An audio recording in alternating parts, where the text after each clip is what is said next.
10वें दिन भीष्म और अर्जुन के उस युद्ध में निरंतर महाभयंकर जनसंहार हो रहा था। एक ओर से कौरवों सहित भीष्म युद्ध कर रहे थे और दूसरी ओर से पांचाल देशीय वीरों के सहित अर्जुन उनका सामना कर रहे थे। यहाँ भीष्म युधिष्ठिर से बोले थे, रणभूमि में बहुत से प्राणियों का वध करते हुए ही मेरा समय बीता है, इसीलिए यदि तुम मेरा प्रिय करना चाहते हो तो अर्जुन तथा पांचाल और सृंजियों को आगे करके मेरे वध के लिए प्रयत्न करो। तब वे पांडव सैनिक 10वें दिन शिखंडी तथा अर्जुन को आगे करके आगे बढ़े और भीष्म को मार गिराने का महान प्रयत्न करने लगे। तदंतर कौरव पक्ष के शूरवीर सैनिक महाव्रती भीष्म को आगे करके रण क्षेत्र में शिखंडी आदि पांडव सैनिकों के साथ युद्ध करने लगे। आप सबको हमारा नमस्कार। आपके अपने चैनल ओम गणपति में आपका स्वागत है। अगर आपने अभी तक हमारे चैनल को सब्सक्राइब नहीं किया है तो जल्दी से कर लें और बेल आइकन दबा दें ताकि हमारे हर वीडियो की जानकारी आपको सबसे पहले मिले।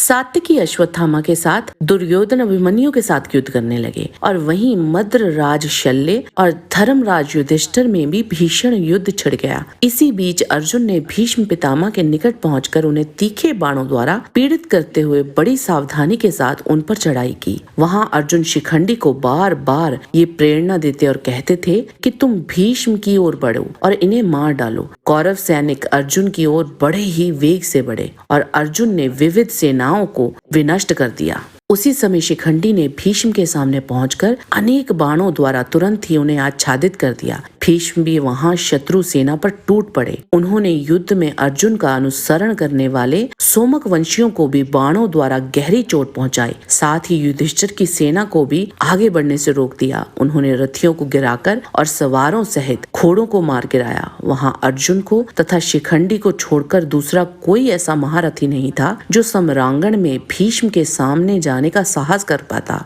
जो जाता वो भीष्म के हाथों मारा जाता। तब वहां शिखंडी ने रण क्षेत्र में पुरुष रतन भीष्म के सामने पहुंचकर उनकी छाती में 10 तीखे भल्ल नामक बाण मारे। इस पर भीष्म ने बड़े ही क्रोध से शिखंडी की ओर देखा, किंतु उनके स्त्रीत्व का विचार करके भीष्म जी ने युद्ध स्थल में उस पर कोई आघात नहीं किया। इस बात को सब लोगों ने देखा पर शिखंडी इस बात को नहीं समझ सका। उस समय अर्जुन ने शिखंडी से कहा, वीर तुम बिना कुछ विचारे झटपट आगे बढ़ो और इन पितामह भीष्म का वध कर डालो। अर्जुन के ऐसा कहने पर शिखंडी तुरंत ही पितामह भीष्म पर नाना प्रकार के बाणों की वर्षा करने लगा, परंतु देवव्रत ने उन बाणों की कुछ भी परवाह न करके समर में कुपित हुए अर्जुन को अपने बाणों द्वारा रोक दिया। इसी प्रकार महारथी भीष्म ने पांडवों की उस सारी सेना को जो उनके सामने मौजूद थी अपने तीखे बाणों द्वारा मारकर परलोक भेज दिया। फिर वहां पांडवों ने अपने बाणों द्वारा भीष्म को ढक दिया। उस समय वहां दुशासन ने भी अद्भुत पराक्रम दिखाया। एक तो वे अर्जुन के साथ युद्ध कर रहा था और दूसरे पितामह भीष्म की रक्षा में भी तत्पर था, परंतु अर्जुन ने समर भूमि में दुशासन को जीतकर समस्त सेनाओं के देखते देखते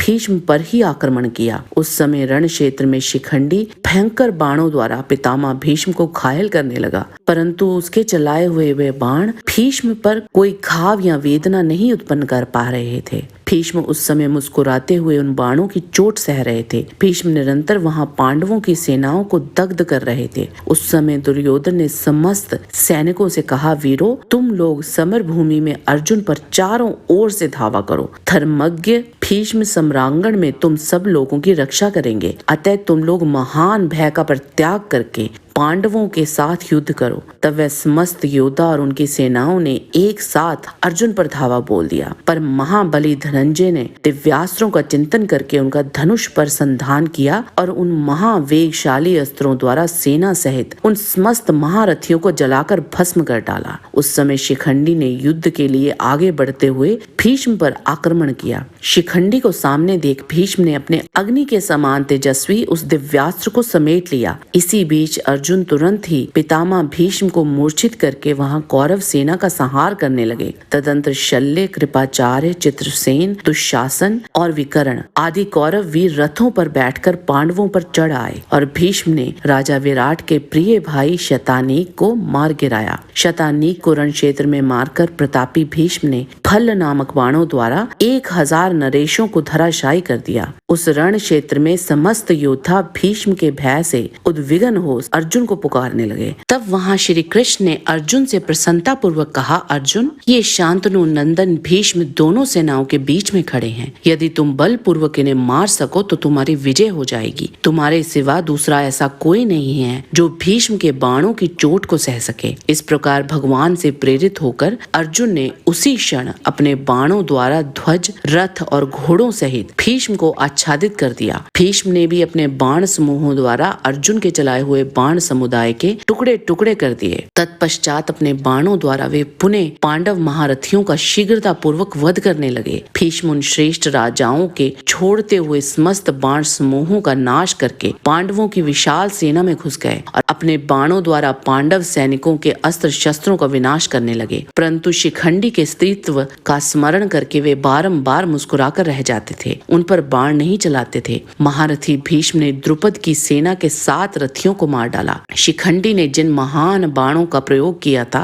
उनमें से कोई भी भीष्म के शरीर में घाव या पीड़ा नहीं उत्पन्न कर सके। तब अर्जुन ने कुपित हो शिखंडी को आगे किए हुए ही भीष्म पर धावा किया और उनके धनुष को काट डाला। उसी अवस्था में अर्जुन से सुरक्षित शिखंडी ने 10 बाणों से उनके सारथी को भी घायल कर दिया। तब भीष्म ने दूसरा अत्यंत वेगशाली धनुष लेकर तीखे बाणों से अर्जुन को घायल करना आरंभ किया। यह देख अर्जुन ने उस धनुष को भी 3 पैने बाणों द्वारा काट डाला। इस प्रकार अर्जुन जो धनुष भीष्म लेते उसी को काट डालते। धनुष कट जाने पर क्रोध पूर्वक भीष्म ने बल पूर्वक एक शक्ति हाथ में ली। उसे क्रोध पूर्वक उन्होंने अर्जुन के रथ की ओर चला दिया। अर्जुन ने उस शक्ति के 5 टुकड़े कर दिए। उस शक्ति को छिन्न भिन्न देख भीष्म जी क्रोध में निमग्न हो गए। उस समय शिखंडी ने कुपित होकर पितामह भीष्म जी की छाती में 9 पैने बाण मारे, पर उन बाणों का भीष्म पर कोई असर ही नहीं हुआ। तदंतर अर्जुन ने भीष्म को 25 बाण मारे।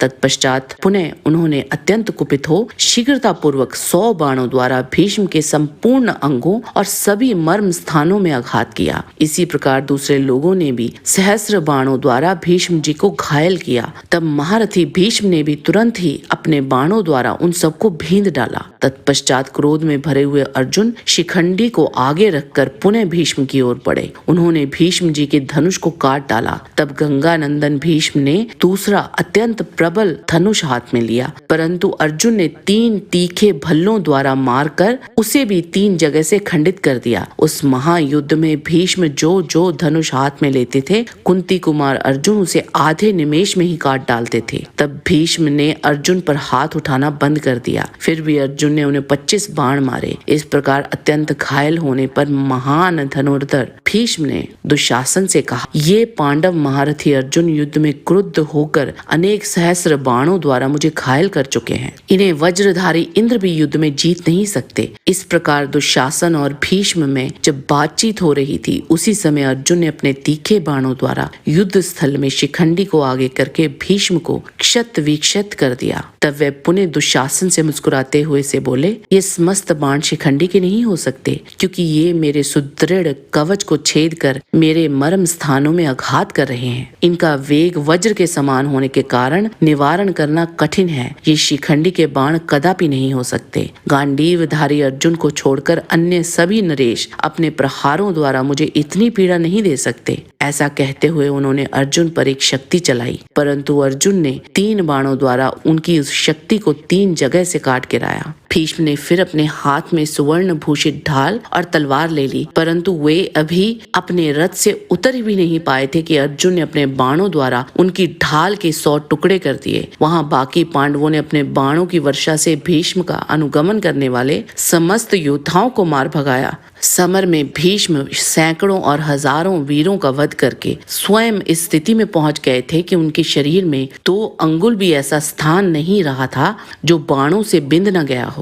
इस प्रकार भीष्म युद्ध स्थल में अर्जुन के तीखे बाणों से अत्यंत बिद्ध हो गए थे। उनका शरीर छिदकर छलनी हो रहा था। वे उसी अवस्था में, जबकि दिन थोड़ा ही शेष था, वे पूर्व दिशा की ओर मस्तक किए रथ से नीचे गिर पड़े। भीष्म के रथ से गिरकर धरती पर पड़ जाने पर समस्त प्राणियों में भयंकर हाहाकार मच गया और इसके पश्चात परम पराक्रमी शांतनु नंदन भीष्म महान उपनिषदों के सार भूत योग का आश्रय ले प्रणव का जप करते हुए उत्तरायण काल की प्रतीक्षा में बाण छैया पर सोए रहे। आज के वीडियो में बस इतना ही। जाने से पहले लाइक बटन जरूर दबा दीजिए और अगर वीडियो अच्छा लगा है तो शेयर कीजिए। आपसे फिर मिलते हैं एक नए रोचक वीडियो के साथ। तब तक के लिए आप सबको हमारी शुभकामना। नमस्कार।